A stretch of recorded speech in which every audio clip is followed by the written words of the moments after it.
WhatsApp, Telegram ద్వారా పంపించినట్టు దర్యాప్తులో బయటపడింది. నిందితులు బీజేపీ యువ మోర్చాతో సంబంధాలు కలిగి ఉన్నారని ఆరోపణలు వస్తున్నాయి. అలాగే రాజస్థాన్ విద్యాశాఖ మంత్రి బీజేపీ ఎమ్మెల్యేతో కలిసి దిగిన ఫోటోలు బయటకు రావడంతో రాజకీయంగా దుమారం రేగింది.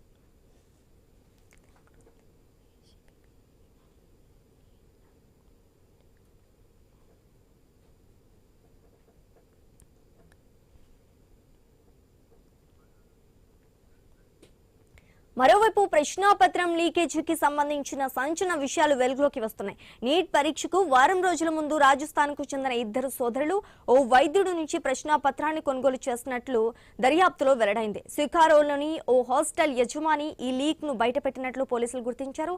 రాజస్థాన్లోని సికార్కు చెందిన ఓ విద్యార్థి కేరళలో ఎంబీబీఎస్ చదువుతున్నాడు. నీట్ పరీక్ష జరగడానికి కొన్ని గంటల ముందు అతడికి సికార్లోని స్నేహితుడి మంచి పీడీఎఫ్ ఫార్మాట్ లో నీట్ పరీక్షకు సంబంధించిన ప్రశ్నాపత్రం వచ్చింది. గెస్ట్ పేపర్ తో వచ్చిన ఆ పీడీఎఫ్ ను అతడు తన తండ్రికి పంపించాడు.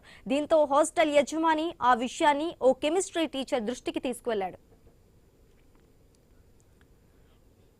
అప్పటికే దేశవ్యాప్తంగా నీట్ పరీక్ష జరిగిపోయింది. ఆ టీచర్ గెస్ట్ పేపర్ ను అసలైన ప్రశ్నాపత్రంలో సరిపోల్చుగా దాదాపు 108 ప్రశ్నలు ఒకేలా ఉన్నట్లు గుర్తించారు. దీంతో వారు పోలీసులను ఆశ్రయించారు. ఈ వ్యవహారంపై కేసు నమోదు చేసేందుకు పోలీసులు నిరాకరించినట్లు తెలుస్తోంది.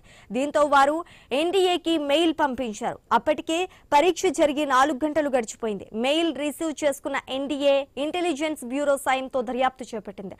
రాజస్థాన్ కు చెందిన స్పెషల్ ఆపరేషన్స్ గ్రూప్ దీనిపై దర్యాప్తు చేస్తుంది. దీంతో లీకేజీ గుట్టు వెలుగులోకి వచ్చింది. రాజస్థాన్లో నీట్ ప్రశ్నాపత్రాన్ని కొనుగోలు చేస్తున్న సోదరుల్లో ఒకరి కుమారుడు నీట్ పరీక్ష కోసం సిద్ధమవుతున్నాడు. వారు ఆ పేపర్ను అతడికి పంపించారు. అనంతరం మరికొందరు విక్రయించినట్లు దర్యాప్తులో తేలింది. బీహార్, జమ్మూ కాశ్మీర్, హర్యానా తదితర రాష్ట్రాల్లోని అభ్యర్థులకు ఈ పేపర్ చేరినట్లు పోలీసులు గుర్తించారు. లీకేజీతో సంబంధాలు ఉన్నాయన్న ఆరోపణల నేపథ్యంలో మహారాష్ట్రలోని నాసిక్లో శుభం కైర్నార్ని సీబీఐ అదుపులోకి తీసుకుంది. ఈ కేసులో మరిన్ని అరెస్టులు జరిగే అవకాశం ఉందని కూడా అధికారులు తెలిపారు.